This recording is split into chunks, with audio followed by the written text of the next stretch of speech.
This is your girl Arisza, and I'm back for another video. This video is more about, should you scale from a private practice to a group practice? What are the benefits of it? Should you? What are some things to consider? All that good stuff. It's gonna be a quick video, but those are some of the things that I'm gonna cover to make sure that we're all on the same page. For myself, I'll share a little bit about my journey. I moved from a solo practice to a group practice in less than 6 months. It was one of those things that I was kind of forced to do, but super happy that I did make that decision to do it. I had a wait list. You know, who wants to have a wait list of just throwing clients and money down the drain? So I had to kind of figure something out, and I had to figure it out fast. That is why I started my coaching program to help people figure out what to do, how to get from one point to the next point. Because it can be really stressful if you don't have the tools and certain skills that is needed to kind of move that in that trajectory, you know, to moving from solo to group. So I took some notes down, and I'm gonna kind of go ahead over some of them just to kind of give you a little bit about myself, my mission and all that, and how it all ties into that group versus solo. So some of you may know I am a mental health entrepreneur. I'm also a coach, a therapist, a supervisor. I wear a lot of different hats and do a lot of different things, but my specialty is the mental health field. However, I love business. So even if you're not in the mental health field and you're like, hey, I want to become an entrepreneur, I want to, build my business, I want to do something, but I'm not sure what to do, you could definitely get some value out of my videos and out of the information that I'm going to put out. I'm a real live walking person that has started from the ground all the way up, and I still have so many things that I want to achieve and want to accomplish, but I want to kind of show you my journey and kind of allow you to see some insights of how that journey looked and how it came to be. So first and foremost, I want to kind of share with you some of the challenges that come with starting a new venture. We don't really consider that, but even though there's incredible rewards, there's a lot of challenges that come with it. You know, when you're your own boss, you're responsible for it all. You don't have anyone that is holding you accountable and making sure that things get done, and someone that you can delegate things to at the very beginning. Of course, as you grow and you progress, those are things that will change, but initially that's just not how things go. So you want to make sure, first and foremost, that you have a plan, you have a system, and that if you're one that needs accountability, find an accountability partner. Find someone that can hold you accountable. If you have no one, count on me. Send me a message, let me know, hey, I'm starting this business, I don't really have a lot of support, but I really need somebody that's gonna challenge me and someone that's gonna hold me accountable as I move through this world of entrepreneurship. And I'll definitely kind of hold you accountable in that regard, as well as the others in my community. My mission overall is to empower you with the knowledge and skills you need to scale your private practice, to start your private practice, or to start whatever business venture you're deciding to move upon. So if you're just looking to start at maybe a low level and work your way up, I've got you covered. If you're already at this level and you're looking to scale up, I also have you covered. If you're just like, I have an idea and I think I want to do this, but I don't know where to start, I definitely got you covered. So either way, no matter where you are, I got you. That is part of the reason why I launched this YouTube channel. I wanted to help everyone, not just those that knew me personally that can reach out to me. I have a lot of people that send me messages, text messages, calls, emails, or just hit me up every now and then asking for support and advice.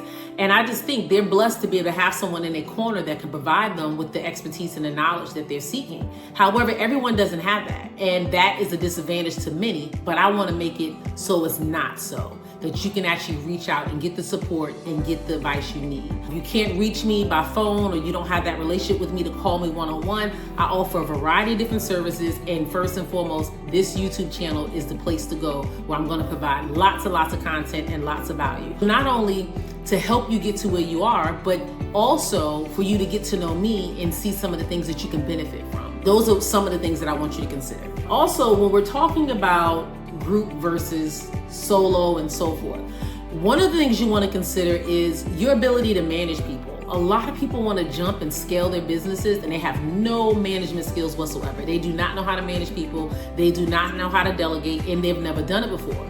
So that is part of the things that I have done also in my coaching program, is help people with the tools to know how to manage and supervise people. That is a skill set. That is not something that everybody develops and that everyone has and everyone's born with. It is something that you will have to search deep down inside and see, are you good at doing this? Some people are just not good at managing others and they don't like to have that responsibility on them. So keep that in mind. If you're deciding, hey, should I work on my own or should I work with a group? Think about your ability to manage other people. Think about your patience. Do you have patience?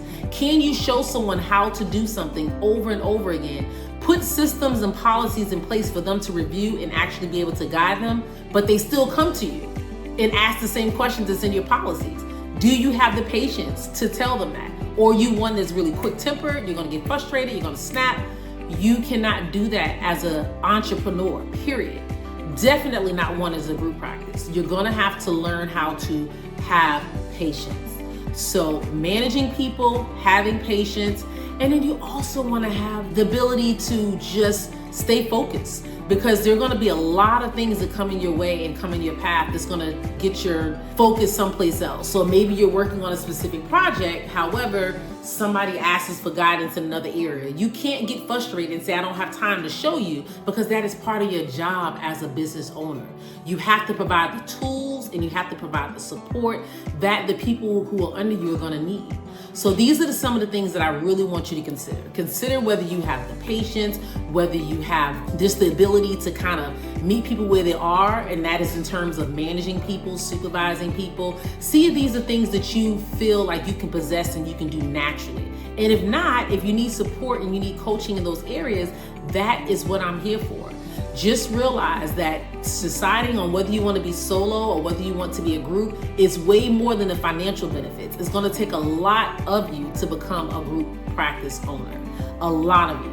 And sometimes you're still going to be working in your business. So if you're seeing clients and you're busy, and then someone reaches out and they're asking for questions and support and guidance, you can't be in two places at one time. If you're a clinician, you need to see and service your clients. But if you're a business owner, you also need to see and help those that you supervise and you manage and that you lead.